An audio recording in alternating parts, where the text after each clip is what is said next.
Policy festival 2025 हे खरं तर यंदाचं आमचं दुसरं वर्ष आणि मी मगाशी म्हणालो त्याप्रमाणे पहिल्या वर्षी मिळालेल्या उत्तुंग अशा प्रतिसादानंतर यंदाचं दुसरं वर्ष त्याच उत्साहात आम्ही तुम्हा सर्वांसमोर घेऊन येत आहोत। तब्बल 3 दिवस चालणारा हा महोत्सव पुण्याच्या गोखले इन्स्टिट्यूट आणि आगरकर इन्स्टिट्यूट, भांडारकर इन्स्टिट्यूट अशा काही ठिकाणी हा महोत्सव साजरा केला जातोय। भारतभरातून विविध अभ्यासक, विविध पॉलिसी मेकर्स, विविध राजकीय मान्यवर या ठिकाणी येणार आहेत आणि त्यांचं मनोगत, त्यांचं म्हणणं या ठिकाणी मांडणार आहेत आणि मला वाटतं यामधूनच पुण्याच्या सार्वजनिक विकासासाठी म्हणून पुढचं पाऊल काय उचललं जावं यासाठी नक्कीच आपली मतं इथं नोंदवली जातील आणि त्यासाठीचं हे उत्तम असं व्यासपीठ आहे। मला आज माननीय मुख्यमंत्री श्री देवेंद्रजी इथे आहेत, त्यामुळे का कोण जाणे एक मुद्दा नक्की इथे सांगावासा वाटला किंवा महत्त्वाचा वाटतो तो म्हणजे भारतामध्ये सार्वजनिक धोरणांचा इतिहास फार प्राचीन काळापासून आहे सर। आणि मला वाटतं इसवी सन पूर्व 4थ्या शतकामध्ये आर्य चाणक्यांनी अर्थशास्त्र हा सार्वजनिक धोरणावर आधारित असा ग्रंथ लिहिला होता आणि आज योगायोग बघा, ज्यांना आजचे चाणक्य म्हणलं जातं ते स्वतः व्यासपीठावर इथं उपस्थित आहेत आणि त्यांच्या उपस्थितीमध्ये आजचा हा PPPF 2025चा शुभारंभ होतोय। सर धन्यवाद, आपण या ठिकाणी आलात। जोरदार टाळ्यांनी आपण त्यांचं पुन्हा एकदा स्वागत करूया। त्यांचे विचार ऐकण्यासाठी, त्यांचं म्हणणं ऐकण्यासाठी आपण सगळेजण उत्सुक आहोत, आतुर आहोत आणि त्यांच्याशी संवाद साधण्यासाठी मी सकाळ माध्यम समूहाचे संपादक श्री सम्राट फडणीस यांना विनंती करतो की त्यांनी मंचावर यावं आणि एका प्रश्न उत्तराच्या स्वरूपामध्ये खरं तर ही मुलाखत स्वरूपातली गप्पांची मैफल मला वाटतं उलगडत जाईल आणि त्यामधून आपण माननीय मुख्यमंत्र्यांचे विचार या ठिकाणी ऐकू शकू। मला एकच सूचना अशी करायची आहे, मुख्यमंत्री साहेबांची मुलाखत संपल्यानंतर उपस्थितांमध्ये जे काही प्रश्न असतील किंवा ज्यांना काही प्रश्न विचारावेत असं वाटत असेल त्यांनी कृपया ते प्रश्न लिहून ठेवा आणि आमच्या प्रतिनिधीकडे द्या। ते आम्ही मॉडरेट करणार आणि त्यानंतर ते प्रश्न विचारले जातील मुख्यमंत्री साहेबांना। धन्यवाद। मी सम्राट यांना विनंती करतो की त्यांनी पुढचा मुलाखतीचा कार्यक्रम सुरू करावा। सगळ्यात आधी मी मुख्यमंत्री साहेब आपलं स्वागत करतो। मी एक माहिती फक्त सांगतो आणि मग थेट प्रश्नांना सुरुवात करतो। आपण 6:45 झालेले आहेत आणि आम्ही जवळजवळ सर 1 महिन्यांपूर्वी सरांना विनंती केलेली होती मुख्यमंत्री झाल्यानंतरच्या 72व्या तासाला की तुम्ही पुण्यामध्ये यावं आणि महाराष्ट्राचं पुढच्या 5 वर्षाचं विजन मांडता येईल का, असा आपण एक कार्यक्रम घेऊ शकू का। आणि त्यांनी त्या क्षणी एवढंच सांगितलं की ओके मी जरूर येईन। ते फक्त म्हणतच नाहीत की मी पुन्हा येईन, ते बरोबर वेळेत आले, अतिशय काटेकोर वेळ पाळली, वेळेच्या आधी आले आणि कार्यक्रमाला आजच्या पूर्ण तयारीनिशी पॉलिसी या विषयावर बोलायला आले। मी तुमचं सकाळच्या वतीनं आणि पुणे पब्लिक पॉलिसी फेस्टिवलच्या वतीनं अगदी मनापासून सगळ्यात आधी स्वागत करतो।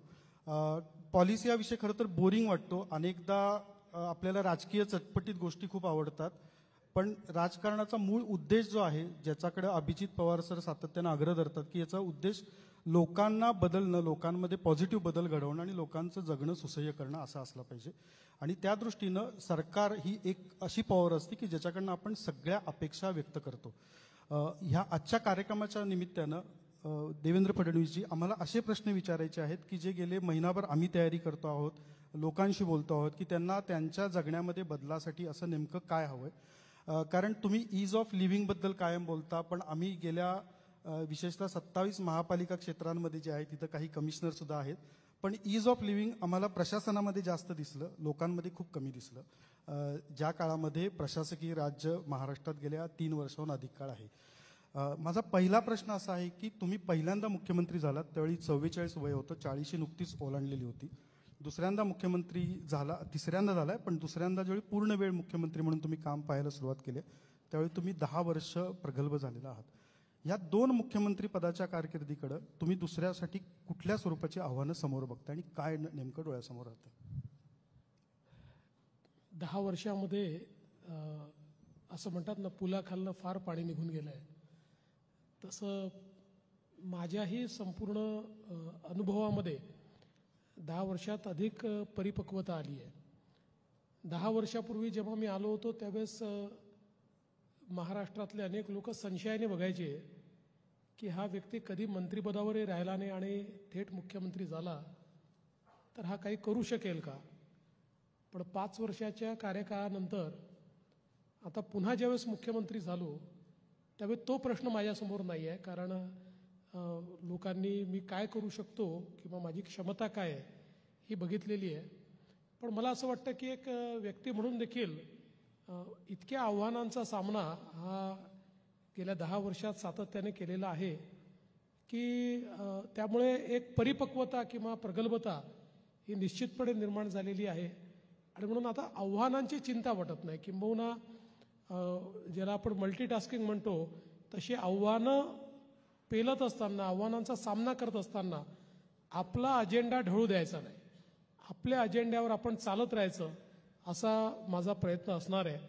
खरं म्हणजे या 10 वर्षात 2019 साल आलं नसतं तर कदाचित महाराष्ट्र अधिक वेगानं पुढे गेला असता, कारण 2019 ते 24 या कारकिर्दीमध्ये महाराष्ट्रामध्ये काय काय घडलं हे मी वेगळं सांगण्याची आवश्यकता नाही आहे. पण त्याच्यामुळे जी एक विकासाची गती आपण घेतली होती तिला काही प्रमाणात खीळ बसली, पण पुन्हा 22 नंतर आपण त्याला ती गती दिली आहे.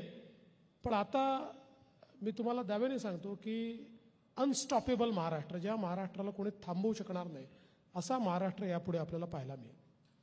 अगदी तुम्ही नरेंद्र मोदीजी ज्यावेळी पहिल्यांदा पंतप्रधान झाले त्यावेळी त्यांनी 100 दिवसांचं उद्दिष्ट मंत्रिमंडळाला दिलं आणि आता तिसऱ्यांदा झाले त्यावेळी सुद्धा दिलं आणि तुम्ही सुद्धा मंत्रिमंडळाच्या पहिल्या बैठकीत 100 दिवसांच्या लोकाभिमुख परिवर्तनाच्या बद्दल बोललात. आता 35 दिवस मंत्रिमंडळ नाही पण एकूण सरकार म्हणून तुम्हाला 30-35 दिवस झालेत. हे लोकाभिमुख परिवर्तन नेमकं तुम्हाला कशा पद्धतीने अपेक्षित आहे?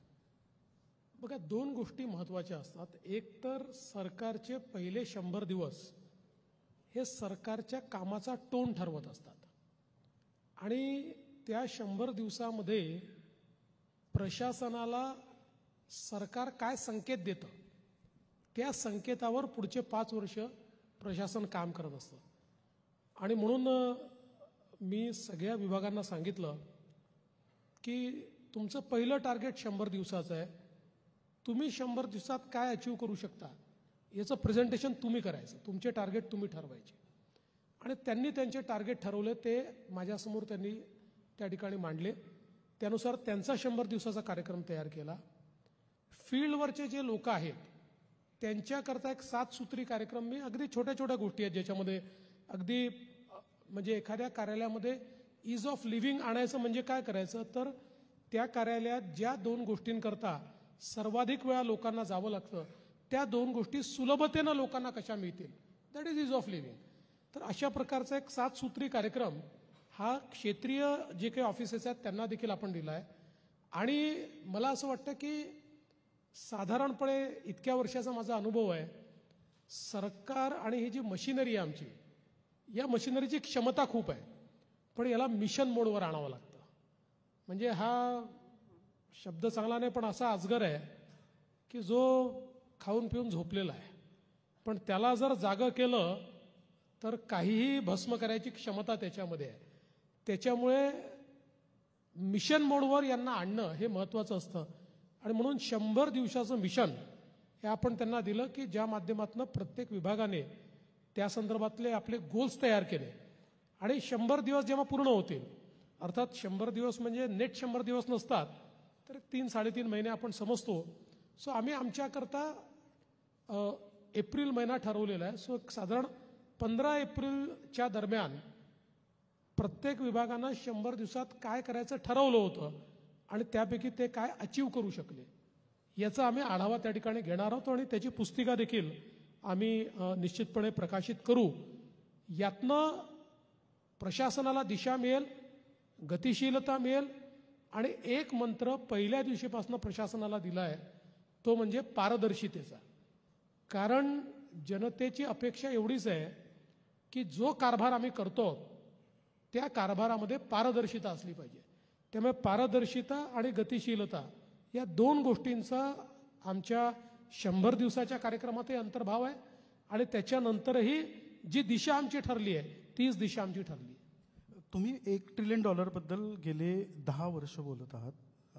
सातत्याने त्या दिशेनं प्रयत्न महाराष्ट्र सरकार म्हणून करू पाहतात. अर्थमंत्री म्हणून सुद्धा तो सातत्यानं हा एक मुद्दा येतो की $1 ट्रिलियन इकॉनॉमी. त्याच्या आधी कदाचित आपल्याला असं काही 1 ट्रिलियन 5 ट्रिलियन अशा आकडे समोर नव्हते. हे करताना महाराष्ट्राच्या दृष्टीनं जवळपास अर्थव्यवस्था दुप्पट करण्यासारखं आहे. म्हणजे एखाद्याची क्षमता 50 किलो वजन उचलायची असेल तर त्यांना आता 100 किलो उचलायचे. अशा वेळी तुम्ही जो उल्लेख केलात प्रशासनाचा, तो अतिशय की फॅक्टर असणार आहे. आणि प्रशासनामध्ये फक्त सूचनांवर काम होत नाही तर पूर्ण रिफॉर्म्स आणावे लागतील. ती तुमचं सरकार म्हणून कितपत तयारी आहे? पहिल्यांदा तुम्हाला एक आकडा मी सांगतो, म्हणजे आपल्याला कुठे जायचं आहे आणि कसं जाऊ शकतो, म्हणजे इज इट रिअली अचिवेबल. तर 2013-14ला ज्यावेळेस मी मुख्यमंत्री झालो त्यावेळी आपल्या अर्थव्यवस्थेचा साईज होता 12 लाख कोटी, अराऊंड 12-12.5 लाख कोटी. 2019ला ज्यावेळी आम्ही दुसऱ्यांदा निवडून आलो, सरकार नाही बनलं पण दुसऱ्यांदा निवडून आलो, तोपर्यंत 5 वर्षामध्ये आपला साईज झाला होता 25 लाख कोटी. त्याच्यानंतर आता पुन्हा या 5 वर्षामध्ये अर्धा वर्ष काळ त्यांचं सरकार, अर्धा काळ आमचं सरकार, असं करत करत आत्ता आपला साईज झाला 42 लाख कोटी. सो तुम्ही एक लक्षात घ्या की आपली वाढण्याची क्षमता काय आहे. आणि आपण जर कोविडचे वर्ष समजा बाजूला ठेवले तर आपला जो वाढीचा रेट आहे, आपला जो CAGR आहे, तो जवळपास 10% आहे. आणि म्हणून 2016 साली पहिल्यांदा मी ही भूमिका मांडली की महाराष्ट्रामध्ये एक क्षमता आहे की Maharashtra can become first sub national $1 trillion economy. ही महाराष्ट्राची क्षमता आहे आणि त्या दिशेने आपण काम केलं पाहिजे. आणि म्हणून मग त्या संदर्भातले काही मानकं आम्ही ठरवले, काही काम आम्ही केलं. ठीक आहे, मध्ये कोविडचे काही वर्ष आणि मध्यंतरीच्या सरकारने एक ब्रेक लावला, त्याच्यामुळे इन्फ्रास्ट्रक्चरचे प्रोजेक्ट्स थांबले, कॉस्ट ओव्हररन झालं, आपला पहिल्यांदा निगेटिव्ह ग्रोथमध्ये आपण गेलो. पण त्यानंतर पुन्हा सरकार आल्यावर आपण ती गती जी आहे ती मोठ्या प्रमाणात वाढवलेली आहे. सगळ्यात महत्त्वाचं काय आहे की आज आपण जर बघितलं तर स्पीड ऑफ ट्रॅव्हल आणि स्पीड ऑफ डेटा या 2 गोष्टी अशा आहेत की ज्याच्या आधारावर पुढची आपली गती जी आहे, वाटचाल जी आहे आणि ग्रोथ जी आहे ही त्या ठिकाणी ठरणार आहे. आणि म्हणून या क्षेत्रामध्ये आपल्याला एकीकडे इन्फ्रास्ट्रक्चरची निर्मिती करून एक मोठं नेटवर्क असं तयार करायचं की ज्यातनं आपण ग्लोबल सप्लाय चेनचा भाग झालो पाहिजे. त्याकरता लॉजिस्टिक्स ज्याला आपण म्हणतो त्याकरता चांगले रस्ते असले पाहिजे, चांगलं पोर्ट असले पाहिजे, चांगले एअरपोर्ट असले पाहिजे. या सगळ्या गोष्टी आपण त्या ठिकाणी आपल्या अजेंड्यावर घेतल्या. आणि अर्थातच स्पीड ऑफ डेटा हा देखील महत्त्वाचा आहे. म्हणजे आज आपण 5G लॉन्च केलेला आहे, आपली फायबर आता गावोगावी पोचलेली आहे आणि त्याला लिव्हरेज आपल्याला कसं करता येईल. खरं म्हणजे आपण आता असं म्हणतो की अलीकडच्या काळामध्ये ऑइल हे पूर्वी आपण असं म्हणायचो की ज्याच्याकडे ऑइल आहे तो जगावर राज्य करेल. आता आपण असं म्हणतो की डेटा ज्याच्याकडे आहे, डेटा इज न्यू ऑइल, आणि डेटानी ऑइलची किंमत सरपास केलेली आहे. आता हा जो सगळा डेटा आहे, या डेटाचा सगळ्यात जास्त खजाना कोणाकडे आहे? तो सरकारकडे आहे. आम्ही सगळ्यात जास्त डेटा कन्झ्युम करणारे आणि डेटा निर्माण करणारे लोक आहोत. त्याच्यामुळे या सगळ्या आमच्या ॲबिलिटीला लिव्हरेज करणं, मॅन्युफॅक्चरिंग सेक्टरला लिव्हरेज करणं, अशा प्रकारच्या अनेक गोष्टींना आपण त्या ठिकाणी एकत्रित केलं आणि एक आपण इकॉनॉमिक ॲडवायझरी काउन्सिल तयार केली होती. त्या काउन्सिलने आपल्याला एक पुढच्या 5-7 वर्षाचा प्रोग्राम दिलेला आहे की ज्या प्रोग्रामच्या आधारावर आपण आपला ग्रोथ रेट हा ॲक्सिलरेट करू शकतो आणि त्यातनं आपण व्हॅल्यूज ज्या आहेत त्या क्रिएट करू शकतो. आज आपण जर विचार केला तर आजच्याही म्हणजे बिझनेस युज्युअल ज्याला म्हणतो त्या बिझनेस युज्युअलने देखील महाराष्ट्रात 2032 साली $1 ट्रिलियन इकॉनॉमी होईलच. कारण आपण मागच्या वर्षी ½ ट्रिलियन मार्क पार केलेला आहे. पण आपण जर प्रयत्न केला तर 2028 साली, 2029 साली, 2030 साली we can become $1 trillion economy. त्यामुळे आमचा प्रयत्न आहे की पहिली सब नॅशनल $1 ट्रिलियन इकॉनॉमी हा महाराष्ट्र झाला पाहिजे. आणि महाराष्ट्र याकरता की इतर राज्य आपल्यापेक्षा बरेच मागे आहेत, म्हणजे त्यांना अजून आपल्याला कॅचअप करायला भरपूर वेळ आहे साईज ऑफ द इकॉनॉमीमध्ये. आणि म्हणून महाराष्ट्रच हे करू शकतो आणि त्या दृष्टीने आपला प्रयत्न आहे. आणि अनेक वेळा लोकांना असा प्रश्न पडतो की ठीक आहे, साईज मोठा झाल्याने काय होणार आहे. तर आज आपल्याकडे इतक्या मोठ्या प्रमाणात सगळी युवा शक्ती आहे. We are a youthful nation. इतक्या मोठ्या प्रमाणात आपल्याकडे युवा आहेत, त्यांना आपण ह्युमन रिसोर्स म्हणून वापरतोय, मानव संसाधनात आपण त्यांना विकसित करतोय. अर्थव्यवस्थेचा विस्तार हा संधी तयार करणारा असतो. जेव्हा अर्थव्यवस्था विस्तारित होते त्यातनं अपॉर्च्युनिटीज तयार होतात, सगळ्या क्षेत्रात तयार होतात. आज जर या आपल्या समजा आपण चांगल्या इन्स्टिट्यूशन्स उभ्या केल्या, चांगले त्यांना शिकवण दिली, पण अपॉर्च्युनिटीजच नसतील तर वेस्टफुल अशा प्रकारचं मानव संसाधन तयार होईल. त्यामुळे ती लायबिलिटी न तयार होता ती एक कॉन्ट्रीब्यूट करणारं ह्युमन रिसोर्स आपल्याला कसा तयार करता येईल या दृष्टीनं हे $1 ट्रिलियन विचार आपण केला आहे. त्यामुळे मला विश्वास आहे की जी गती आपण पकडलेली आहे ती गती आपण योग्य प्रकारे सस्टेन करू शकलो तर will become the first $1 trillion economy. Sir, यातला माझा जो एक मुद्दा सुटून जातोय तो असा की ह्यासाठी ऍडमिनिस्ट्रेशनला कशा पद्धतीनं तुम्ही, कारण ती एक व्यवस्था आहे की जी 50, 60, 70 वर्ष अस्तित्वात आहे, त्यांना विशिष्ट पद्धतीनंच काम करायची सवय आहे. तुम्हाला $1 ट्रिलियन उद्देश आहे, पण मला माहिती आहे की माझी रिटायरमेंट 60तच आहे, तर मी कशाला तुमच्यासाठी धावू. तर ह्या ऍडमिनिस्ट्रेशनला तुम्ही कशा पद्धतीनं स्पीडअप कराल. नाही, मुळातच माझं मत असं आहे की ऍडमिनिस्ट्रेशन किंवा टेक्नॉलॉजी या दोन्ही गोष्टी या घोड्यासारख्या आहेत. जो घोडेस्वार असतो त्याने मान ठोकायची आणि त्याला गती द्यायची. त्याच्यामध्ये क्षमता असेल तर ऍडमिनिस्ट्रेशन नीट चालतं. जसं अनेक वेळा लोक टेक्नॉलॉजीला घाबरतात. मी नेहमी सांगतो की टेक्नॉलॉजी घोड्यासारखी आहे, त्याच्यावर बसलं की त्याचा उपयोग तुम्ही करू शकला. अलीकडच्या काळात आर्टिफिशियल इंटेलिजन्सच्या बद्दल खूप चर्चा होते आणि लोक म्हणतात की AI मुळे अनेक अडचणी येतील, अनेक निगेटिव्ह डिस्ट्रप्शन देखील येऊ शकतात. पण त्याचा पॉझिटिव्ह उपयोग करण्याची क्षमता जर तुमच्यामध्ये असेल तर तुम्ही जी तुमची विकासाची गती आहे ती 10 पटीने वाढवू शकता. त्याच्यामुळे मला असं वाटतं की यापूर्वीचाही मला अनुभव आहे, शेवटी ऍडमिनिस्ट्रेशन तेच असतं, राज्यकर्ते बदलत असतात. राज्यकर्त्यांनी ऍडमिनिस्ट्रेशनचा कसा उपयोग केला. 10 वर्षामध्ये मोदीजींनी दिल्लीचं ऍडमिनिस्ट्रेशन बदलून टाकलं. ज्या दिल्लीमध्ये लोक असं म्हणायचे की दिल्लीचं राजकारण म्हणजे ठगांचं राजकारण आहे, दलालांचं राजकारण आहे, आता तिथे ठगही सापडत नाही, दलालही सापडत नाही. त्यामुळे नेत्यामध्ये क्षमता असली तर तो ते बदलू शकतो. मला विश्वास आहे की फॉर्च्युनेटली महाराष्ट्राचं जो ऍडमिनिस्ट्रेटिव्ह सेटअप आहे हा फार जुना आहे. आमची ब्युरोक्रेसी जुनी आहे. हे म्हणजे त्यांची माफी मागून सांगतो, दे आर कॉम्प्लेसंट. कारण गेल्या अनेक वर्षामध्ये आमच्या ब्युरोक्रेसीला माहिती आहे की आपण चांगलेच आहोत आणि त्यामुळे अलीकडच्या काळात खूप लोकांमध्ये नवीन करण्याची इच्छाच दिसत नाही. चांगले आहोत म्हणता म्हणता इतर लोक अजून चांगले व्हायला लागले, तुमच्या पुढे जायला लागले, हे लक्षात येत नाही.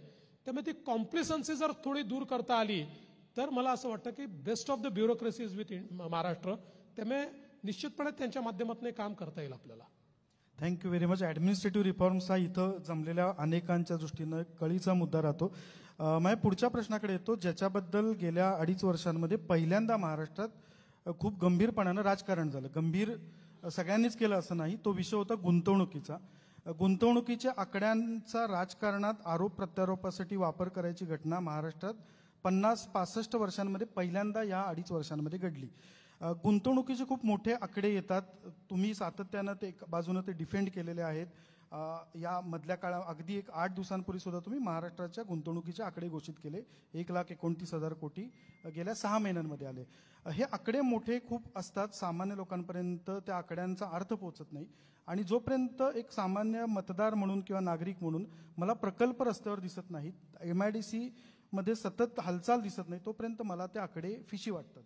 तर हे गुंतवणुकीचे आकडे प्रत्यक्षात कुठल्या सेक्टरमध्ये तुम्हाला असं वाटतं की पुढच्या 5 वर्षांमध्ये प्रत्यक्षात MIDC मध्ये महाराष्ट्रातल्या गावागावांमध्ये दिसायला लागतील? बघा, पहिल्यांदा तर तुम्ही 8 दिवसापूर्वीचं जे माझं ट्विट होतं हे FDIचे आकडे आहेत. आणि FDIचे आकडे हे जेव्हा ॲक्च्युअल इन्व्हेस्टमेंट होते तेव्हाच ते आकडे अपलोड होतात. कारण हे आकडे RBI त्या ठिकाणी घोषित करतं आणि that fund flow has to come to the country. त्यामुळे ते आकडे जे असतात FDIचे ते इन्व्हेस्टमेंट झाल्यानंतरचे आकडे आहेत. म्हणजे हे प्रपोज इन्व्हेस्टमेंट्स नाही आहेत, या झालेल्या इन्व्हेस्टमेंट्स आहेत. तर त्याच्यामध्ये आपण नंबर 1 आहोत. आणि यावर्षी तर पहिल्या 6 महिन्यामध्ये, म्हणजे मागच्या वर्षी आपण नंबर 1 होतो, पण मागच्या वर्षी जेवढा FDI आपण आणला होता त्याच्या 90% FDI पहिल्या 6 महिन्यातच आपण आणला आहे. म्हणजे this year we are going to create a record. याच्या व्यतिरिक्तही खूप मोठ्या प्रमाणात आपल्याकडे त्या ठिकाणी इन्व्हेस्टमेंट येते आहे. आता तुम्ही जे म्हणालात नॉर्मल जी इन्व्हेस्टमेंट आपली असते, तर या इन्व्हेस्टमेंटमध्ये साधारणपणे देशामध्ये जे MOUs होतात, मेमोरंडम ऑफ अंडरस्टँडिंग जे होतात, तर त्याचा ॲक्च्युअल इन्व्हेस्टमेंटमध्ये परिवर्तित होण्याचा जो देशातला ॲव्हरेज आहे दॅट इज 35%. पण महाराष्ट्राचा जर आपण विचार केला तर दॅट इज 55%. महाराष्ट्रामध्ये ते 55% होतं. त्याच्यामुळे मोठ्या प्रमाणात आणि आपण जर बघितलं असेल तर गेल्या 2-2.5 वर्षामध्ये आम्ही ज्या घोषणा केल्या इन्व्हेस्टमेंटच्या, जवळजवळ सगळ्यांचे LOI आम्ही इश्यू करून टाकले आहेत. म्हणजे जमिनीचे अलॉटमेंट झाले आहेत, त्यांच्याशी सगळे करार झालेले आहेत आणि त्यांनी ॲक्च्युअल इन्व्हेस्टमेंट देखील सुरू केलेलं आहे. सो आता जर आपण विचार केला तर मोस्टली MOUs जे होतात हे सिरियस इन्व्हेस्टमेंट्स आहेत. पूर्वी हे खरं होतं की एक 10-15 वर्षापूर्वी MOU करण्याची एक फॅशन होती, पण आता ती परिस्थिती राहिलेली नाही. आता इन्व्हेस्टरला देखील वेळ नाही आहे तुमच्याशी उगाच चर्चा करायचा, आणि आम्हालाही वेळ नाही आहे. म्हणजे we everyday encounter so many serious investors की आम्हाला एका मिनिटात लक्षात येतं की याला नुसता फोटो काढून घेण्याकरता इन्व्हेस्टमेंट करायची आहे की ॲक्च्युअल इन्व्हेस्टमेंट हा करणार आहे. सो महाराष्ट्रामध्ये हा रेट आता देशात सगळ्यात जास्त आहे. आपण या रूममध्ये हॉलमध्ये आहोत आणि इथं पुण्याची ओळख जशी शिक्षण आहे, IT आहे, तशी गेल्या 20 वर्षातली ओळख ऑटोमोबाईल हब म्हणून सुद्धा आहे. ऑटो हब या चाकणमध्ये तयार झालं आणि जगभरात आपण इथून गोष्टी पाठवू शकलो, कार. पण ऑटो इंडस्ट्री गेल्या 3 वर्षांमध्ये झपाट्यानं बदलली आणि आता EV हा सगळ्यात मोठा ऑटो इंडस्ट्रीला एका बाजूनं ट्रान्सफॉर्मेशनच्या स्टेजला आपण आलेलो आहोत. सरकार म्हणून, महाराष्ट्र सरकार म्हणून तुम्ही या ऑटोमोबाईलच्या ट्रान्झिशनकडे कसं बघताय? कारण याचा वाटा महाराष्ट्रामध्ये 7% आपल्या GDPच्या राहतो. तर या इंडस्ट्रीकडे आपण कसं बघताय आणि त्यासाठी तुमचं 5 वर्षाचं धोरण काय असणार आहे? मुळातच हे खरं आहे की ऑटो सेक्टरमध्ये महाराष्ट्र हा नेहमी समोर राहिलेला आहे. आपण एक प्रकारे ऑटोमोबिलचं एक ग्रोथ इंजिन म्हणून महाराष्ट्राकडे पाहिलं गेलं, आणि आता अर्थातच EVकडे मोठ्या प्रमाणात ट्रान्झिशन होत आहे. आणि म्हणून हे लक्षात आल्याबरोबर आपण EV पॉलिसी आपली तयार केली आणि we started attracting investments in EV. आणि आपल्याला माहिती आहे की पहिलं इन्व्हेस्टमेंट महिंद्रानी आपल्याकडे केलं EVमध्ये, आणि त्याच्यानंतर EVतले इन्व्हेस्टमेंट आता सगळ्यात जास्त आपल्याकडे होत आहेत. म्हणजे मध्यंतरी हुंडाईचं आपल्याकडे आलं, त्याच्यानंतर टोयोटा किर्लोस्करचं आपल्याकडे आलं, त्याच्यानंतर मर्सिडीज बेन्झ आपल्याकडे. सो EVच्या क्षेत्रामध्ये जे काही all new investments we are able to catch them. आणि मला सांगताना आनंद वाटतो, आपले लोक आपल्याकडनं कोणी गुजरातला गेले आणि कोणी कुठे गेलं आहे फार बोलतात, जे गेलं नाही तरी बोलतात. पण कर्नाटकातनं किंवा बंगलोरमधनं आपल्याकडे येत आहेत, तमिळनाडूमधनं आपल्याकडे येत आहेत, किंवा इतर राज्यातनं आपल्याकडे येत आहेत, आणि आपल्याकडे EVची इकोसिस्टीम तयार होते आहे. हे मात्र फारसं कोणी सांगत नाही. आणि आत्ता म्हणजे ज्यांच्याशी आमच्या चर्चा चाललेल्या आहेत, तर ऑटोमोबाईल क्षेत्रामध्ये मोठ्या प्रमाणात ऑटोमोबिल्स ॲज वेल ॲज बॅटरी, कारण बॅटरी हा एक महत्त्वाचा विषय त्याच्यातला आहे. हा बॅटरी मॅन्युफॅक्चरिंग या दोन्ही क्षेत्रात माझं मत असं आहे की पुढच्या 2-3 वर्षामध्ये महाराष्ट्र पहिल्या क्रमांकावर असेल, इतक्या मोठ्या प्रमाणात ही गुंतवणूक येते आहे. आणि आता एक चार्जिंग इन्फ्रास्ट्रक्चर हा देखील महत्त्वाचा विषय आहे, कारण तुम्ही जर EVवर एवढ्या मोठ्या प्रमाणात शिफ्ट होणार असाल तर चार्जिंग इन्फ्रास्ट्रक्चर असलं पाहिजे. त्याची एक फर्स्ट पॉलिसी आपण तयार केली होती, आता सेकंड पॉलिसी आम्ही तयार करतोय. आमचा प्रयत्न आहे की जवळजवळ सगळ्या हायवेजवर, पूर्वी आपण पेट्रोल पंप ठेवायचो, पण आता पेट्रोल पंपासोबत आपल्याला चार्जिंग इन्फ्रास्ट्रक्चर देखील ठेवलं पाहिजे. तर त्याची एक चांगली पॉलिसी आम्ही तयार करतो. आणि चार्जिंग इन्फ्रास्ट्रक्चर आपल्याला आज म्हणजे हे मार्केट ज्या वेगानं वाढत आहे, तर 2030 साली आपल्यासमोर मोठा प्रश्न निर्माण होईल जर आपण हे चार्जिंग इन्फ्रास्ट्रक्चर तयार केलं नाही. आणि त्या दृष्टीने देखील मोठ्या प्रमाणात आपलं काम चाललेलं आहे. चार्जिंग हा एक तुम्ही बोलता बोलता असं म्हटलात की टीका होते आउट ऑफ द मी मधल्याच मला मनात आला म्हणून विचारतोय प्रश्न हा की खरंच महाराष्ट्रातनं उद्योजक गुजरातमध्ये गेले का? बघा असं आहे की महाराष्ट्रातनं कोणी गेलं नाही, पण याचा अर्थ इतर राज्यांमध्ये उद्योजकच येणार नाहीत का? आज पूर्वी असं होतं की सुरुवातीला महाराष्ट्र एक नंबर होता, इतर फारशी कोणाची कॉम्पिटिशन नव्हती. तमिळनाडू आला, मग कर्नाटक आला, मग गुजरात वेगानं पुढे आला, मग दिल्लीच्या जवळपासचा सगळा एरिया पुढे आला. आज 10 राज्य अशी आहेत, 10 की जी कॉम्पीट करतायत. त्यामुळे आज देशाची GDP ग्रोथ इतकी वेगानं होते आहे. आपला हिस्सा तर 14% आहे ना त्याच्यामध्ये. याचा अर्थ इतर राज्य देखील त्याच्यामध्ये काही ना काही कॉन्ट्रीब्यूट करतायत, म्हणून GDP ग्रोथ इतक्या मोठ्या प्रमाणात होते आहे. त्यामुळे त्याही राज्यांमध्ये काही ना काही प्रमाणात चांगली इन्व्हेस्टमेंट्स आल्या, पण आपल्याकडनं कोणी तिकडे चाललंय हे मात्र खरं नाही आहे. हे मला असं वाटतं की थोडं, आणि अनेक वेळा काय होतं की 3-4 राज्यांमध्ये ते चर्चा करून जातात आणि मग कुठल्या तरी एका राज्यामध्ये ते जातात. याचा अर्थ इतर 3 राज्यातनं ते त्या राज्यात गेले असं नाही आहे. म्हणून मला असं वाटतं की महाराष्ट्राचं मॅग्नेट असं आहे की महाराष्ट्रातनं कोणी बाहेर जात. अगदी महाराष्ट्रातनं कोणी बाहेर जाऊही नये.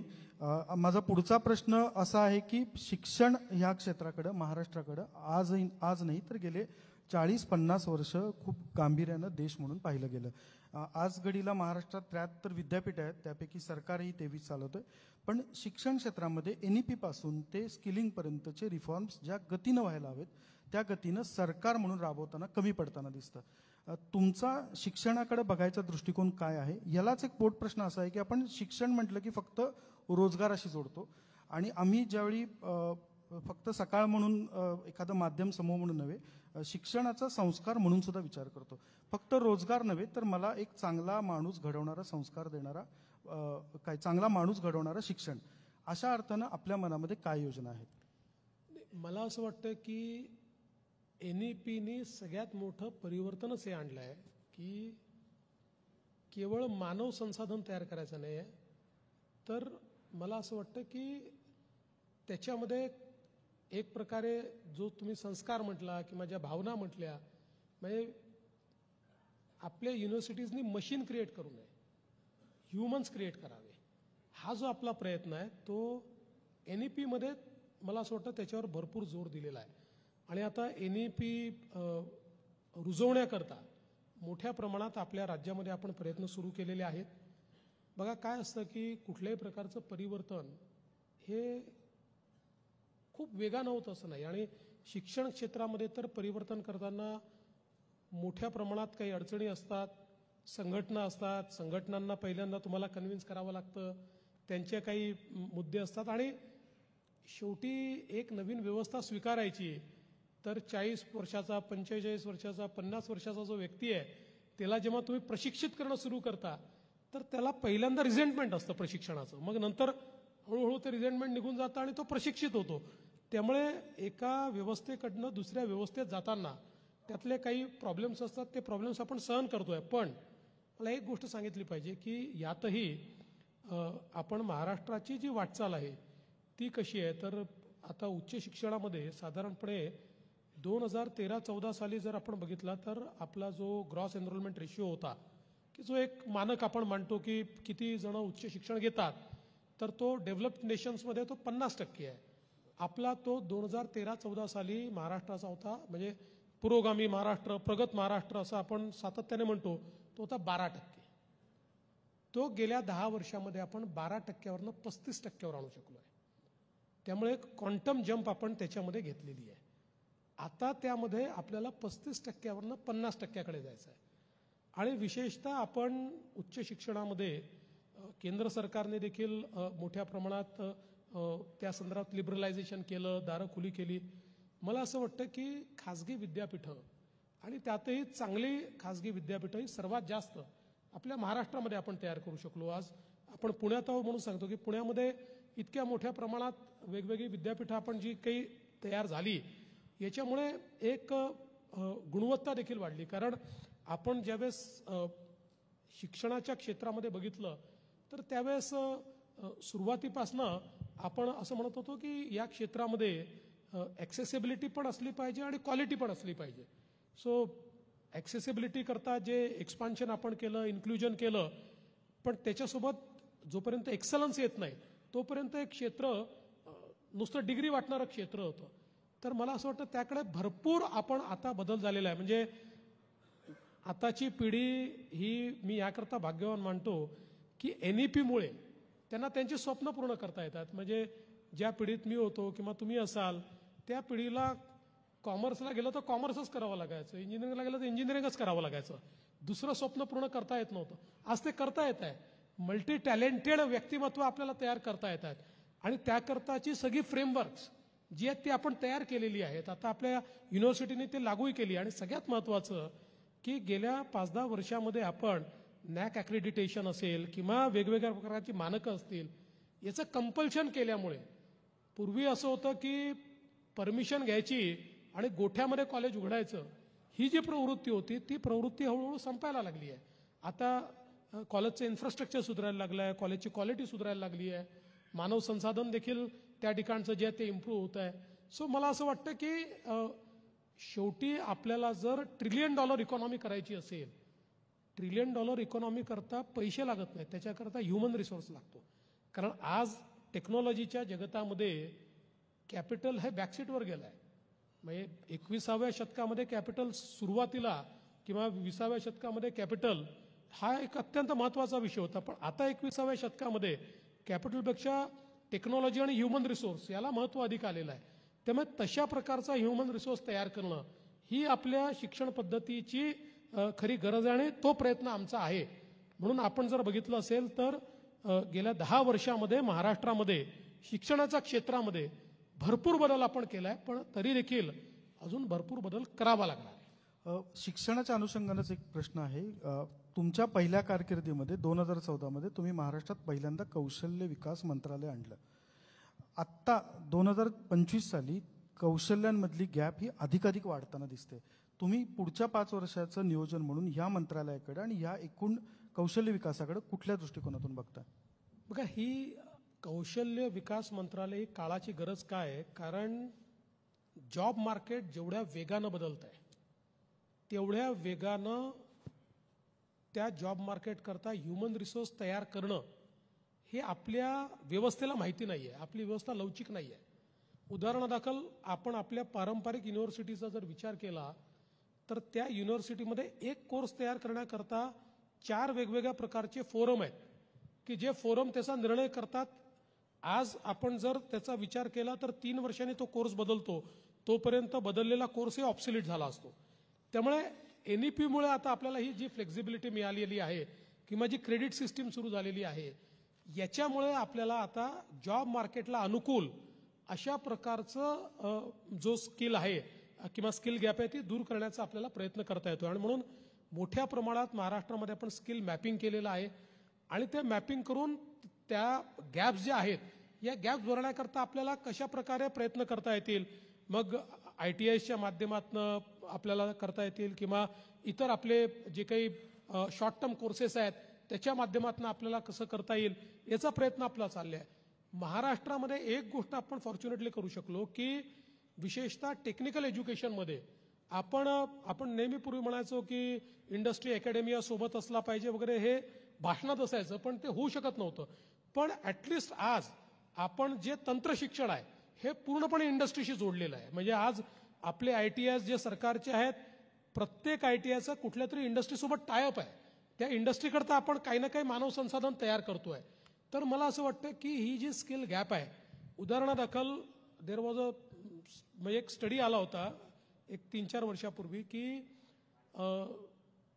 हे जे काही आर्टिफिशियल इंटेलिजन्स येत आहे या आर्टिफिशियल इंटेलिजन्समुळे 23 कोटी जॉब ऑपॉर्च्युनिटीज कमी होतील आणि 25 कोटी नवीन जॉब ऑपॉर्च्युनिटीज तयार होतील.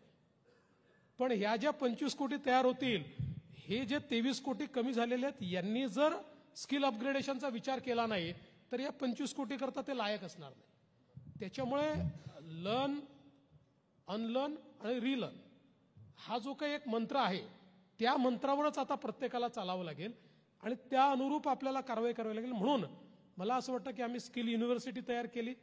त्या स्किल युनिव्हर्सिटीच्या माध्यमातून मोठ्या प्रमाणात हब अँड स्पोक अशा प्रकारच्या पद्धतीनं आता आम्ही व्यवस्था उभ्या करतो, जेणेकरून जी काही स्किल्स आहेत आणि जी काही स्किल गॅप आहे ती आपल्याला भरता आली पाहिजे. आणि आपल्या जो एवढी तरुणाई आहे त्या तरुणाईच्या हाताला काम देण्याकरता कामही आहे, त्यांच्या दोघांमधला हा जो काही एक गॅप आहे तो गॅप भरण्याचा प्रयत्न आम्ही करतोय.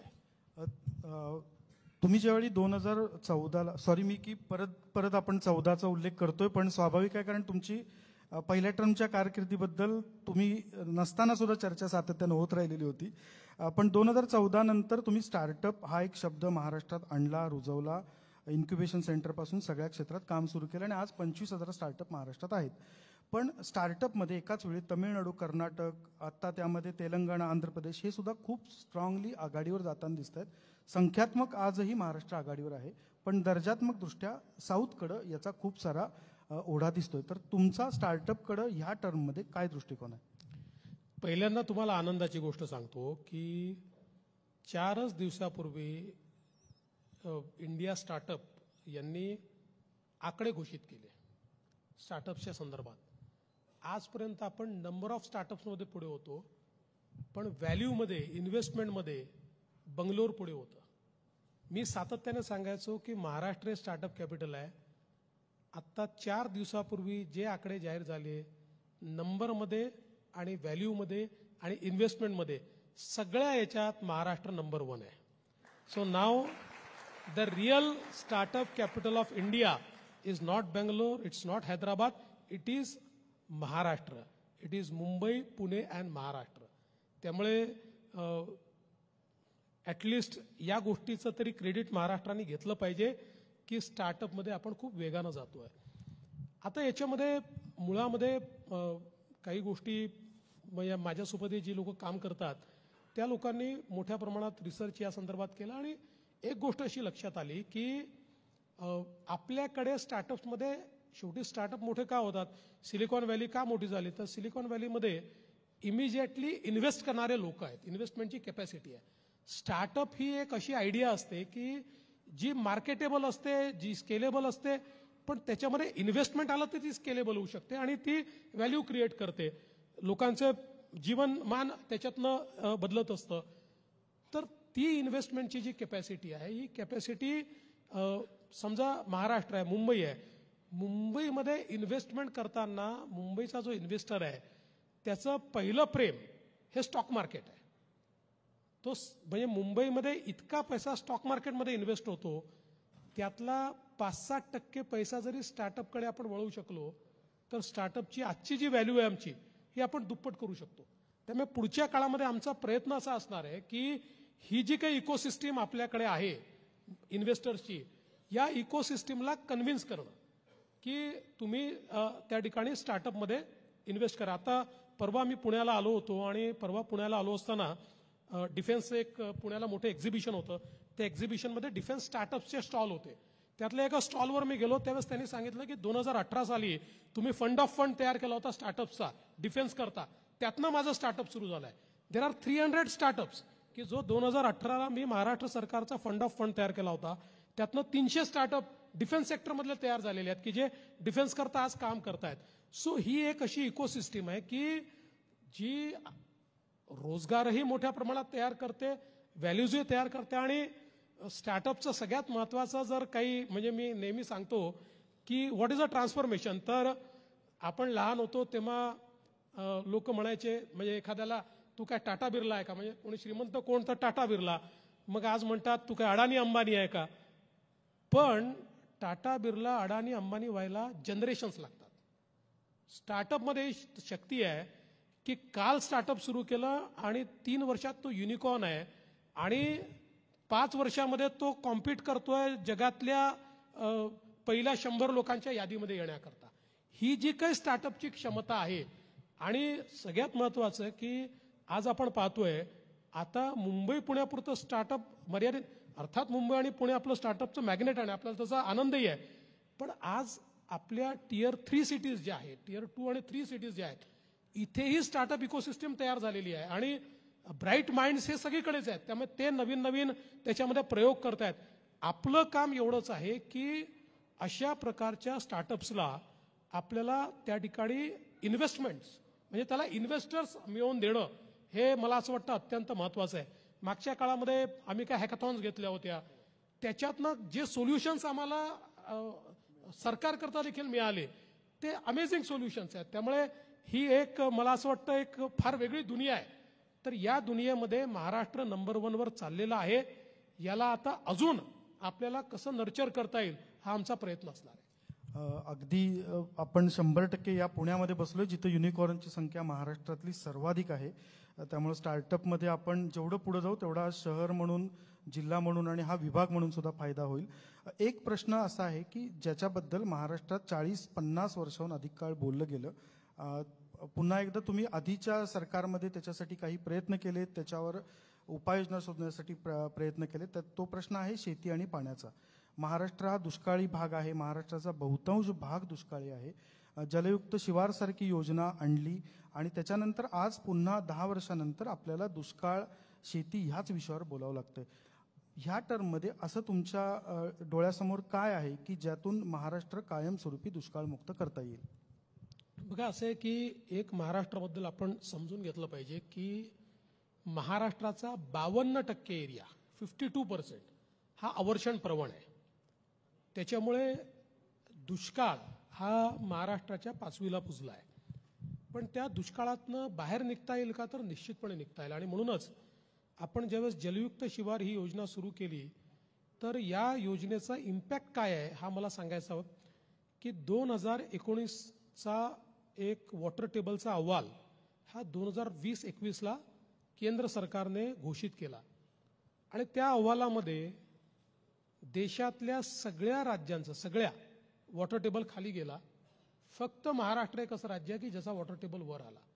कारण आपण जलयुक्त शिवारच्या माध्यमातून मोठ्या प्रमाणात वॉटर कन्झर्वेशन केलं आणि त्याचा परिणाम काय तर मी नेहमी उदाहरण सांगतो की सांगोल्यासारख्या दुष्काळी भागामध्ये जेव्हा मी गेलो आणि त्यावेळेस माझा दौरा होता, 2018 सालची गोष्ट असेल किंवा 19ची असेल, तर त्या ठिकाणी मला एक शेतकरी आपल्या शेतीमध्ये त्या ठिकाणी घेऊन गेला आणि त्यांनी सांगितलं की हो माझ्याकडे काहीच होत नव्हतं, पण मी जलयुक्त शिवारमधनं थोडी शाश्वत सिंचनाची व्यवस्था केली आणि 25 लाख रुपयाचे ॲपल बेर ही मी माझ्या बागेमध्ये त्या ठिकाणी उगवू शकलो. तर हे जे ट्रान्सफॉर्मेशन आहे ते ट्रान्सफॉर्मेशन आपण केलं, ते सातत्याने करत राहणार आहे. आपण गाळमुक्त धरण आणि गाळयुक्त शिवारसारखी योजना केली, इतक्या मोठ्या प्रमाणात पब्लिक पार्टिसिपेशन त्याच्यामध्ये केलं. हे सगळं होत असताना आता त्याचं कंटिन्युएशन तर आम्ही करतोय. म्हणजे आता या टर्ममध्ये जलयुक्त शिवार टप्पा 3 किंवा 3.0 हा आम्ही सुरू करू. पण या रेजिममधला सगळ्यात महत्त्वाचा जर आमचा कुठला कार्यक्रम असेल तर म्हणजे शो स्टॉपर ज्याला म्हणतो आपल्या भाषेमध्ये, तर तो आहे नदीजोड प्रकल्प. आपल्याकडे आपण नदीजोड प्रकल्पाबद्दल अनेक वर्ष बोलत होतो, पण त्याच्यात प्रगती होत नव्हती. मी 2019ला साधारणपणे एक 17-18 पासून प्रयत्न करत त्याचे सगळे जे काही स्टॅट्युटरी गोष्टी आहेत त्या करत 2019ला त्यातला पहिला निर्णय घेतला. त्यानंतर मग सरकार गेलं, त्यानंतर त्याच्यात काही झालं नाही. पुन्हा सरकार आलं, फॉर्च्युनेटली वॉटर रिसोर्स खातं माझ्याकडे होतं. मग मी त्यातल्या स्टॅट्युटरी गोष्टींकडे लक्ष द्यायला लागलो आणि त्या सगळ्या कंप्लीट केल्या आणि सगळ्या कंप्लीट करून 4 नदीजोड प्रकल्प, म्हणजे त्यातला एक नदीजोड प्रकल्प जर आपण मी एकाचाच उल्लेख करतो की विदर्भातला वैनगंगा नळगंगा नदीजोड प्रकल्प. हा प्रकल्प काय आहे तर वैनगंगेपासनं नळगंगेपर्यंत 500 किलोमीटरची नदीच तयार करतोय आपण आणि 62 TMC पाणी हे त्या ठिकाणी 500 किलोमीटर ट्रॅव्हल होऊन येणार आहे. आणि याच्यामध्ये नागपूर जिल्हा, वर्धा जिल्हा, अमरावती जिल्हा, अकोला जिल्हा, बुलढाणा जिल्हा, वाशिम म्हणजे जवळजवळ विदर्भातले 7 जिल्हे हे पूर्णपणे दुष्काळमुक्त होत आहेत. 62 TMC पाणी त्या ठिकाणी आणि 10 लाख एकर जमीन ही ओलिताखाली येणार आहे. तर आता याचं फर्स्ट टेंडर आम्ही ऑलरेडी काढलेलं आहे. जनरेशनल प्रोजेक्ट आहे, 7 वर्ष 8 वर्ष याला लागतील. पण त्याच्यानंतर या सगळ्या भागामध्ये दुष्काळ नावाची गोष्टच आपल्याला दिसणार नाही. किंबहुना केवळ शेती नाही, उद्योगाकरता देखील पाणी उपलब्ध असेल, पिण्याचं पाणी उपलब्ध असेल आणि हे सगळं पाणी जे आहे हे समुद्रात वाहून जाणारं पाणी आहे.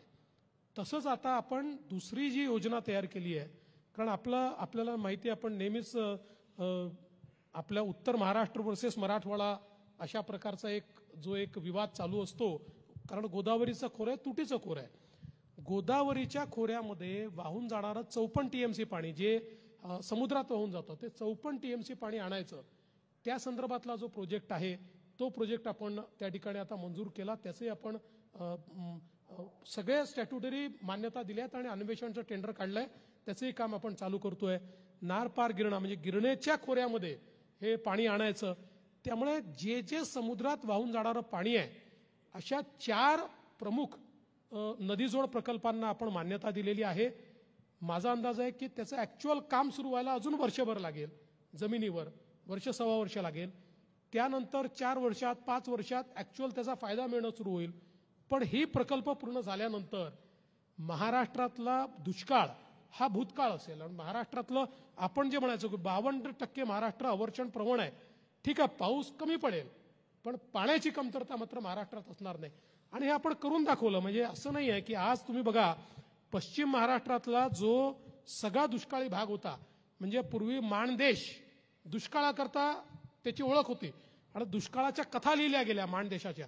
आज माणदेशामध्ये आम्ही पाणी पोचवलं. आज त्या ठिकाणी पाणीदार अशा प्रकारची परिस्थिती आहे. तिथले तलावाच्या तलाव आम्ही भरून टाकतो. त्यामुळे शक्य आहे, हे आम्ही करून दाखवलं आहे, हे आम्ही करून दाखवणार आहोत. त्यामुळे हे 5 वर्ष महाराष्ट्राच्या दुष्काळ मुक्तीला आम्ही डेडिकेट केले.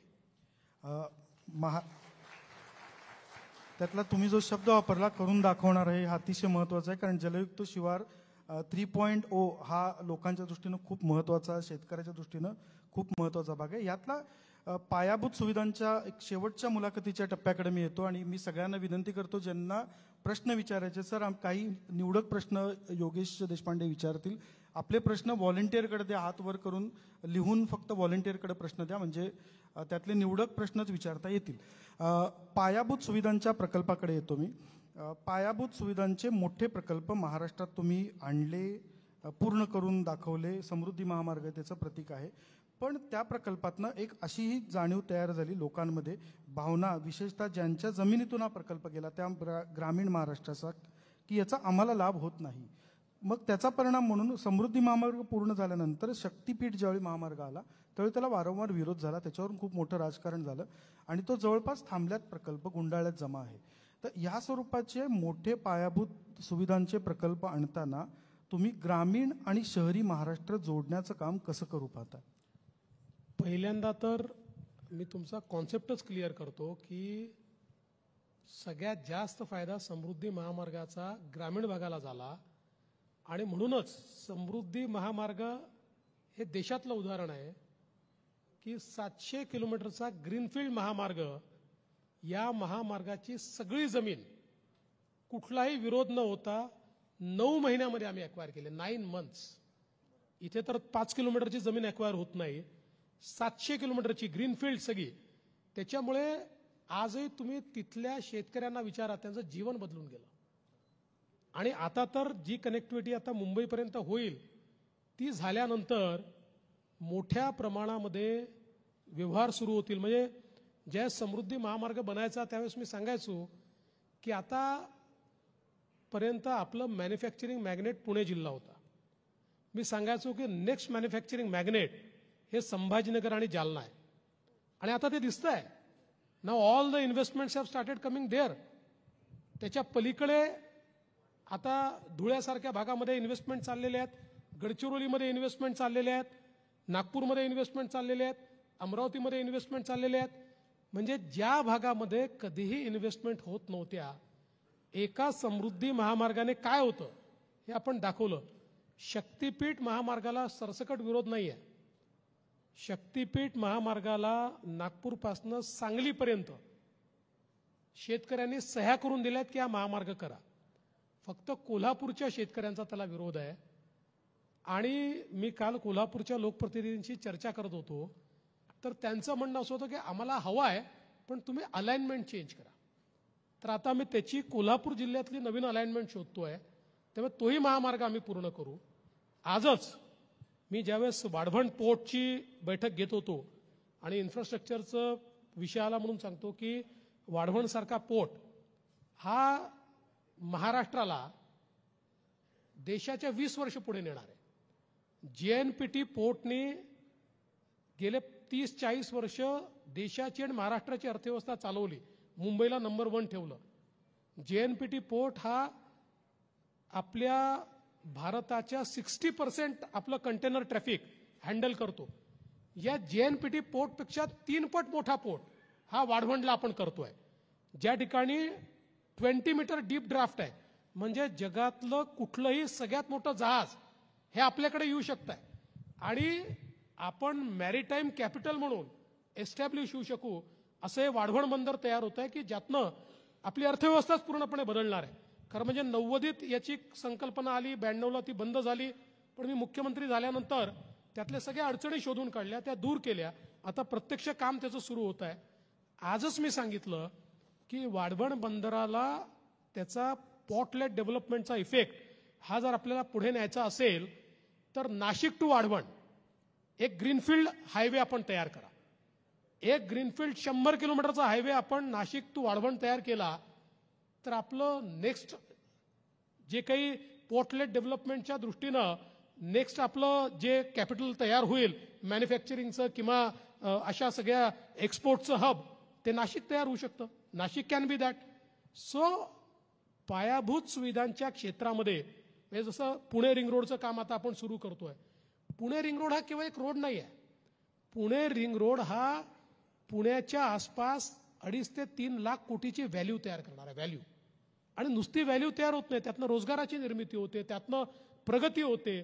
आता पुण्याचं न्यू एअरपोर्ट जो बंद पडलं होतं, आता कालच आम्ही त्या संदर्भातला निर्णय घेऊन पुन्हा एअरपोर्ट अथॉरिटीसोबत त्या संदर्भातलं फायनल केलं. त्यामुळे ह्या जे सगळे पायाभूत सुविधांचे जे काही आपण प्रकल्प घेतलेले आहेत हे प्रकल्प महाराष्ट्राला बदलणार आहे. कारण मी पहिल्याच माझ्या वक्तव्यात सांगितलं की आपल्याला प्रगतिशील व्हायचं असेल तर पार्ट ऑफ सप्लाय चेन व्हावं लागेल. पार्ट ऑफ सप्लाय चेन व्हायचं असेल तर लॉजिस्टिक्स आणि मुवमेंट ऑफ लॉजिस्टिक्स या 2 गोष्टी तुम्हाला डिटर्मिन करतील की तुम्ही चायनाशी कॉम्पिटिशन करू शकाल की नाही. आणि मग ती जर करायची असेल तर तुम्हाला बेस्ट ऑफ द रोड्स लागतील. आज तुम्ही बघा नागपूरवरनं JNPT पोर्टवर टर्नअराउंड करण्याकरता 8 दिवस लागायचे, आता 1 दिवस लागतो. म्हणजे किती कॉस्ट वाचली. चायनाशी कॉम्पिटिशन कॉस्ट वाचवूनच करू शकाल तुम्ही. त्यामुळे हे जे काही पायाभूत सुविधांचे प्रकल्प आपण हातामध्ये घेतलेले आहेत आणि मला आनंद आहे म्हणजे 2019ला डॉयचे बँकने एक रिपोर्ट प्रकाशित केला होता. त्यात त्यांनी असं म्हटलं होतं की देशामध्ये जे इन्फ्रास्ट्रक्चरचे बिग तिकीट प्रोजेक्ट चालले आहेत त्यापैकी 49% प्रोजेक्ट एकट्या महाराष्ट्रामध्ये आहे. मी तुम्हाला दाव्याने सांगतो the next report of the Deutsche bank will says the same. आता पुन्हा डॉयचे बँकने जर रिपोर्ट काढला तर तो रिपोर्ट हाच सांगेल की देशातले जे बिग तिकीट प्रोजेक्ट आहेत इन्फ्रास्ट्रक्चरचे त्यातले 50% प्रोजेक्ट एकट्या महाराष्ट्रात सुरू आहे. एक क्युरियोसिटी म्हणून पुणे एअरपोर्ट बद्दल आम्ही सगळ्यांनी लहानपणापासून ऐकलं की कधी ना कधी होणार. हा खरंच होणार का आणि तुमच्या ह्याच कारकिर्दीत होणार का? फार चांगला प्रश्न तुम्ही विचारला. लोक असाच प्रश्न मुंबई एअरपोर्ट बद्दल विचारायचे, तो मी करून दाखवला. लोक असाच प्रश्न ट्रान्स हार्बर लिंक बद्दल विचारायचे, कारण ट्रान्स हार्बर लिंक ची संकल्पना JRD टाटांनी 60 मध्ये तयार केली, पण तो आपण तयार करू शकलो. लोक असंच कोस्टल रोड बद्दल देखील बोलायचे. मी ज्यावेळेस समृद्धी महामार्गाचं पहिलं प्रेझेंटेशन केलं तर माझ्या काही मित्रांसहित अनेकांनी मला वेड्यात काढलं होतं की असं होणार आहे का, असे रस्ते होतात का. मी राज्यभरातल्या संपादकांना बोलवून त्यांच्यासमोर प्रेझेंटेशन केलं होतं. त्यावेळेस त्यातल्या काही संपादकांनी मला कानात सांगितलं होतं की चांगला प्रकल्प आहे, झाला तर बरं होईल. त्यांना माहिती होतं होणार नाही आहे, पण तो झाला. त्याच्यामुळे किंवा वाढवणचंच मी आपल्याला सांगितलं की 90 साली बंद झाला होता. मी 2017 साली नव्याने राईट ऑफ वे शोधून काढला आणि सुप्रीम कोर्टापर्यंत जाऊन परमिशन आणली आणि आज तो वाढवण बंदर होत आहे. त्यामुळे तुम्ही हे लिहून घ्या, पुण्याचा नवीन एअरपोर्ट होणार म्हणजे होणार.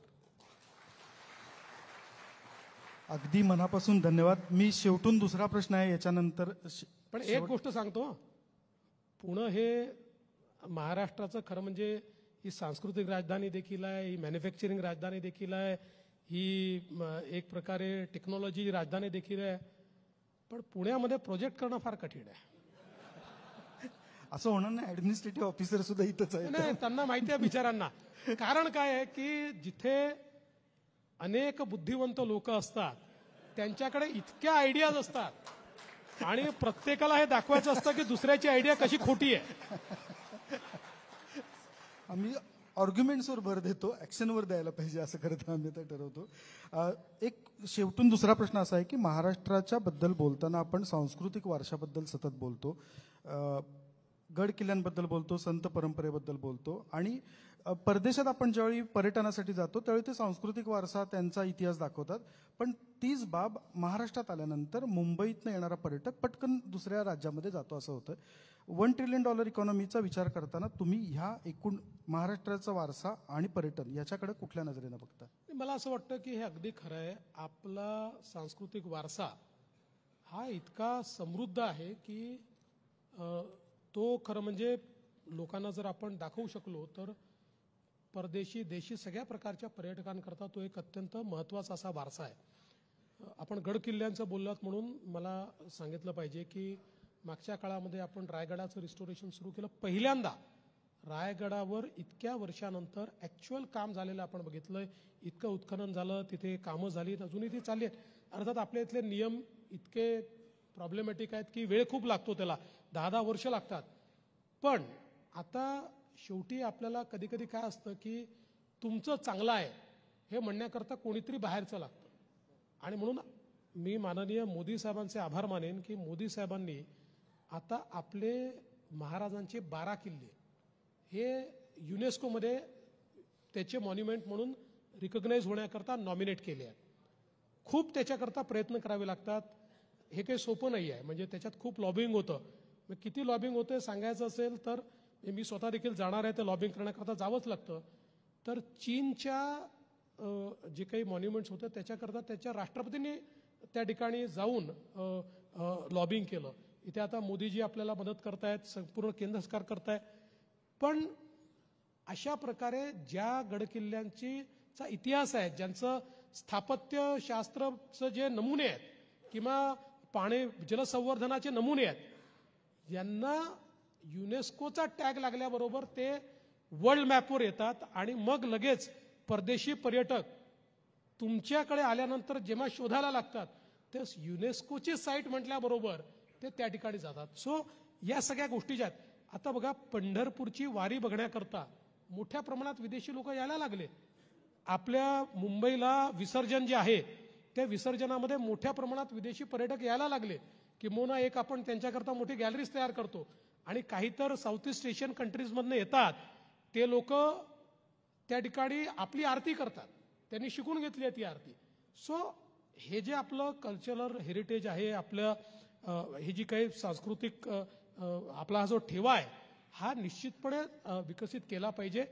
आणि त्यासोबत हे जे सगळे आपले स्पॉट्स आहेत, दुर्दैवाने म्हणजे यात आमचंही कुठेतरी कमतरता राहिली की पंढरपूरसारखं क्षेत्र आपण विकसित करू शकलो नाही अजून.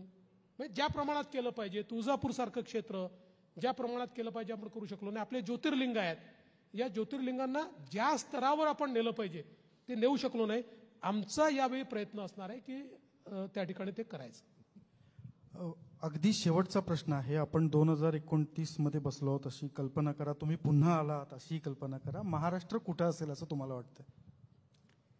मला असं वाटतं की 2029 मध्ये महाराष्ट्र हा सगळ्या क्षेत्रांमध्ये पहिल्या क्रमांकावर असेल आणि देशाचं ग्रोथ इंजिन म्हणून, म्हणजे 5 ट्रिलियन इकॉनॉमी असो, 7 ट्रिलियन इकॉनॉमी असो, त्याचं ग्रोथ इंजिन म्हणून महाराष्ट्र हा काम करताना आपल्याला दिसेल. आणि मला विश्वास आहे की ज्या प्रकारचं ट्रान्सफॉर्मेशन चाललेलं आहे त्यामुळे सामान्य माणसाची जी काही स्वप्न आहेत ती स्वप्न पूर्ण करण्याचा प्रयत्न हा पुढच्या 5 वर्षामध्ये आपण करू. कुठल्याही राज्याच्या लाईफ सायकलमध्ये 5 वर्ष हा मोठा काळ नसतो, पण ट्रान्सफॉर्मेशनची सुरुवात करण्याकरता 5 वर्ष हा मोठा काळ आहे. त्यामुळे मी तुम्हाला एवढं सांगतो, 2029 साली तुम्ही ज्यावेळेस मला पुणे पब्लिक पॉलिसी फेस्टिवलमध्ये बोलवाल, त्यावेळी पहिल्या वर्षी ज्या ज्या गोष्टी मी बोललो त्या केल्या की नाही असा तुलनात्मक तक्ता आपण ठेवला तर जे जे बोललो ते झालेलं आपल्याला दिसेल. Thank you very much. योगेश, आपल्या उपस्थितांकडनं जे प्रश्न आले असतील ते घ्यावेत अशी विनंती मी योगेशना करतो. थँक्यू. आतापर्यंतच्या साधारण पाऊण तासाच्या या मुलाखत वजा संभाषणांमधून आमच्याकडे आलेल्या शेकडो प्रश्नांना बऱ्याच प्रमाणामध्ये त्यांनी कव्हर केलेलं आहे. त्यामुळे त्याचं रिपिटेशन टाळण्यासाठी म्हणून खरं तर काही निवडक फक्त प्रश्न आहेत. मी माननीय मुख्यमंत्री साहेबांना तुम्हा सर्वांच्या प्रातिनिधिक स्वरूपामध्ये विचारू इच्छितो किंवा त्यांच्याशी बोलू इच्छितो. सर, पहिला प्रश्न असा एक आलाय की महाराष्ट्रामध्ये विजेचे दर जे आहेत ते जरा जास्त प्रमाणात आहेत आणि MSME सेक्टरला त्या वाढीव दराची थोडीशी धास्ती वाटते. तर त्या संदर्भात काही नियोजन किंवा त्या संदर्भात काही धोरण आपण सांगणार आहात का? निश्चितपणे महाराष्ट्र हे पहिलं राज्य आहे की ज्या राज्याने शेतकऱ्यांकरता वेगळी वीज वितरण कंपनी तयार केली. त्या कंपनीमध्ये 16,000 मेगावॅटचे सोलर प्रोजेक्ट आम्ही सुरू केले आहेत. 2026 सालापर्यंत हे प्रोजेक्ट्स आम्ही त्या ठिकाणी पूर्ण करणार आहोत.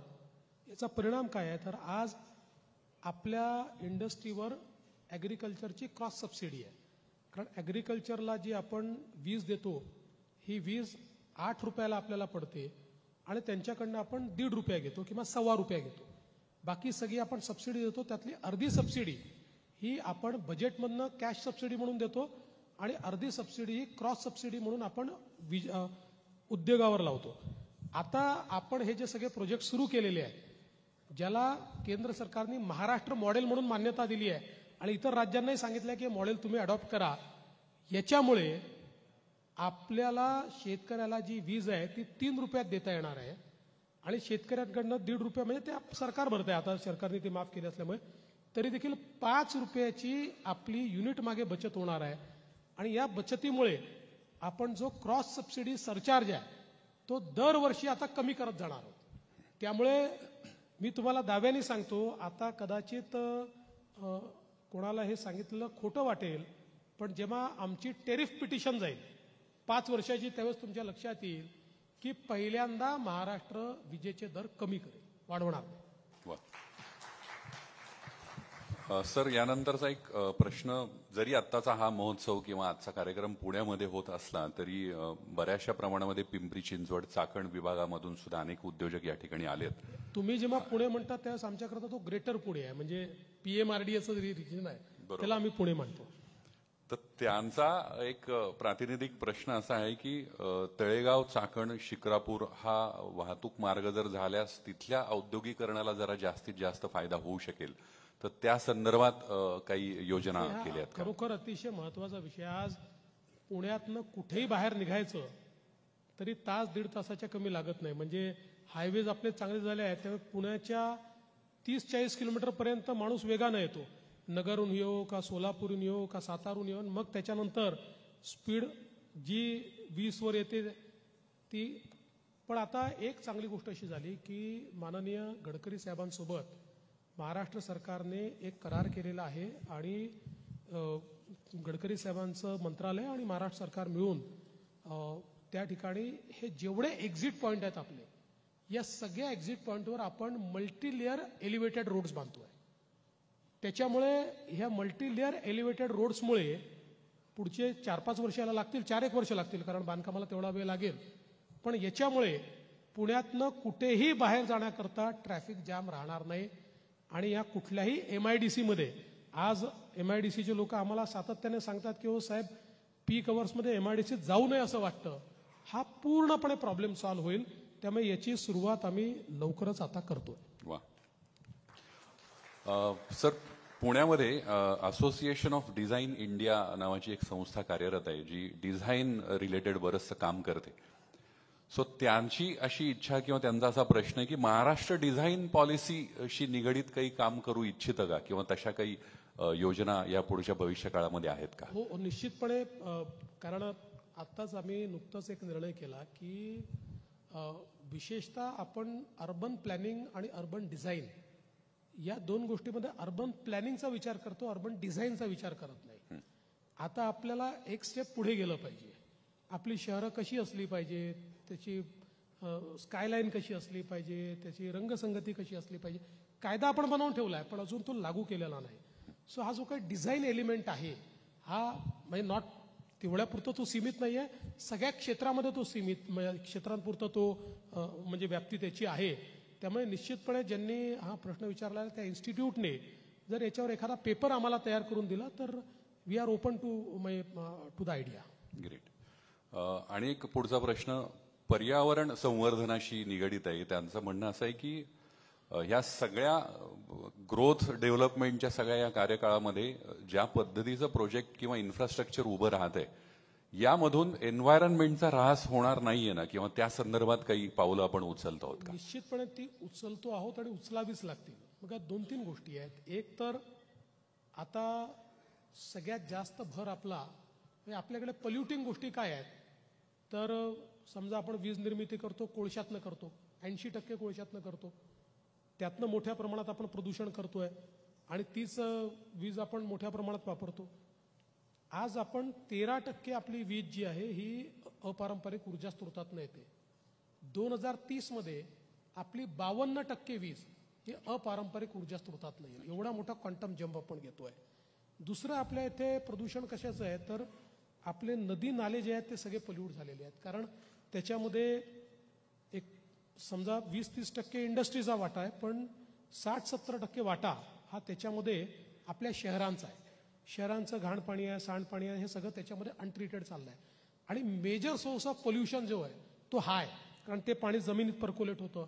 त्यामुळे मोठ्या प्रमाणात आपण ही पॉलिसी तयार केलेली आहे. त्यातनं आज समजा आपण ज्याला पुण्यामध्ये जायकाचा प्रोजेक्ट म्हणतो तर मुळा मुठाचा जो प्रोजेक्ट आहे, प्रोजेक्ट काय आहे तर या प्रोजेक्टच्या अंतर्गत सगळं घाण पाणी कॅच करून STPच्या माध्यमातून ते शुद्ध होऊनच पाणी गेलं पाहिजे.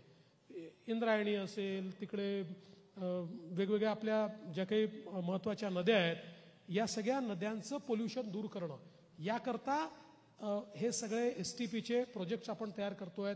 त्याच्यातनं पाण्याचं प्रदूषण आपल्याला दूर करायचं आहे आणि अर्थातच हवेचं प्रदूषण हे देखील महत्त्वाचं आहे. आता हवेचं प्रदूषण आपलं जे आहे हे 60% आपलं प्रदूषण गाड्यांमुळे आपले जे व्हेकल्स रस्त्यावर आहे.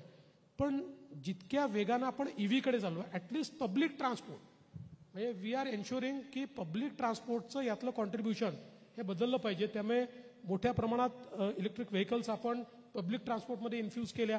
हे अगदी मी सांगतो की ज्यावेळेस आम्ही मेट्रो 3चं फार फेमस झालं मेट्रो 3 की 1000 झाडं कापली पण सुप्रीम कोर्टाच्या ऑर्डरमध्ये असं म्हटलेलं आहे की मेट्रो 3 करता जी 1000 झाडं कापली ती मेट्रो 3च्या 82 दिवसाच्या फेऱ्यांमध्ये तेवढं कार्बन सिक्वेस्ट्रेशन होऊन जाईल.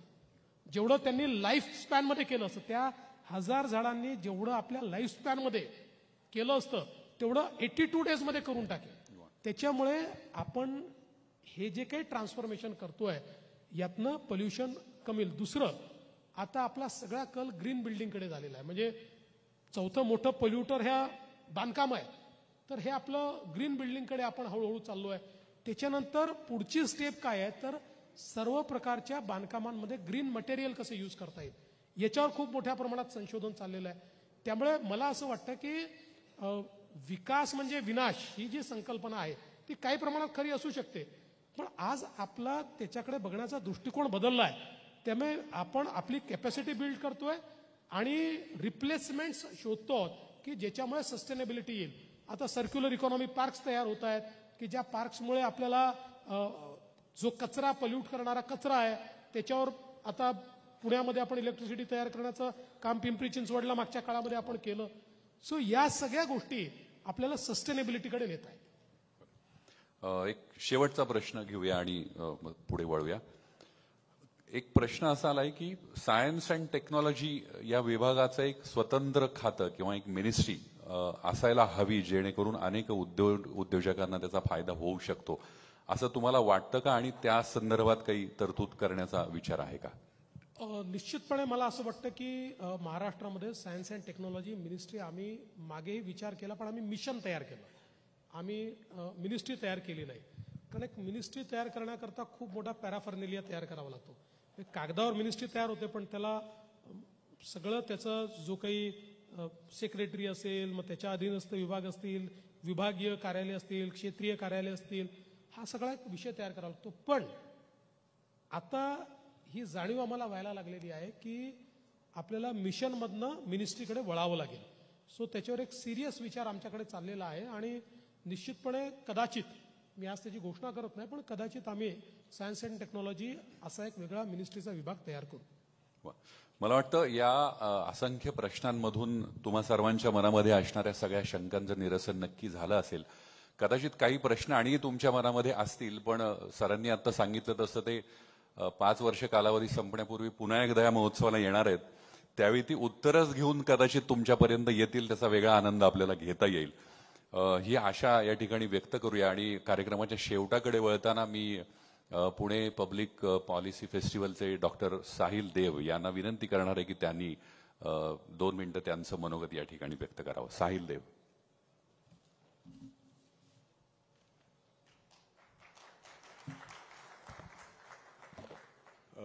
देवेंद्रजी, थँक्यू तुम्ही इथे आल्याबद्दल. पुणे पब्लिक पॉलिसी फेस्टिवल ही आयडिया काही जणांच्या आमच्या डोक्यात 3-3.5 वर्षांपूर्वी आली. अशी इच्छा होती की हा सगळा जो पब्लिक पॉलिसीबद्दलचा जास्त विचार दिल्लीत होतो, तो दिल्ली बाहेर पण व्हावा आणि तो डिसेंट्रलाइज्ड पद्धतीने व्हावा. वेगळे जे इन्स्टिट्यूशन्स आहेत, जसं की पुण्यात गोखले इन्स्टिट्यूट आहे, भांडारकर इन्स्टिट्यूट हिस्ट्रीमध्ये जास्त काम करते, पण गोखले इन्स्टिट्यूट जी आहे ती हिस्टॉरिकली पब्लिक पॉलिसी रिसर्च आणि पब्लिक पॉलिसीमध्ये खूप काम करत होती. सो अशा इन्स्टिट्यूशन्सच्या पाठीवर उभं राहून किंवा त्यांची मदत घेऊन असा काहीतरी एक छोटासा प्रयत्न व्हावा अशी आमच्या काही जणांच्या डोक्यात आयडिया आली. तर पहिलं नाव आमचं जे डोक्यात आलं की जे तिकडे यायलाच पाहिजेत, हे देवेंद्रजींचं होतं. ते फायनली आलेत आणि सकाळच्या मदतीने आलेत या इव्हेंटला. ह्याच्यासाठी एकदा आपण टाळ्या वाजवून त्यांचं धन्यवाद करू. आम्ही काही ऑर्गनायझर्स आणि काही मित्र, ज्याच्यात शार्दूल पण आहेत, आम्ही त्यांना खूप त्रास दिला. मागच्या वर्षी पण त्रास दिला देवेंद्रजींना की प्लीज तुम्ही थोडा वेळ काढून या. मागच्या वर्षी काही कारणाने ते येऊ नाही शकले, पण थँकफुली या वर्षी ते आले आणि अशी आमची इच्छा आहे की ते दरवर्षी येत राहावेत. दुसरं म्हणजे सकाळशिवाय हे होणं अशक्य होतं. सम्राट इकडे आहेत, उदय सर आहेत आणि अभिजित पवार सर आहेत. यांच्याशिवाय हा इव्हेंट होणं अशक्य होतं. पुणे पब्लिक पॉलिसी फेस्टिवल जे बाकीचे मेजर डोनर्स आहेत, ज्याच्यात प्राज आहेत, ज्याच्यातले डॉक्टर प्रमोद चौधरी असे खंबीरपणे उभे आहेत आमच्याबरोबर या एफर्टमध्ये. नौशाद फोर्ब्स मार्शल या कंपनीचे पण आम्हाला सातत्याने मदत करतात. आणि PPCF आणि नयनता युनिव्हर्सिटी हे 2 अजून डोनर्स आहेत. सो हा जो आपला पुणे पब्लिक पॉलिसी फेस्टिवल आहे, ह्याचा हा इनॉग्रल इव्हेंट होता. ह्याच्यानंतर हे 2 दिवस सत्र चालतील. 75 स्पीकर्स आहेत, ज्याच्यात OP चौधरी जी छत्तीसगडचे फायनान्स मिनिस्टर आहेत, ते उद्या सकाळी बोलतील गोखले इन्स्टिट्यूटला. शेवट अश्विनी वैष्णवजी करतील सॅटर्डेला 6 ते 7. सो असा हा इव्हेंट आहे. आपण सगळे इकडे आलात, एवढ्या प्रतिसाद दिलात अशा विषयाला. हा मे बी सगळ्यात एंटरटेनिंग विषय नाही आहे. सो त्याच्याबद्दल सगळ्यांचे आभार व्यक्त करतो. थँक्यू.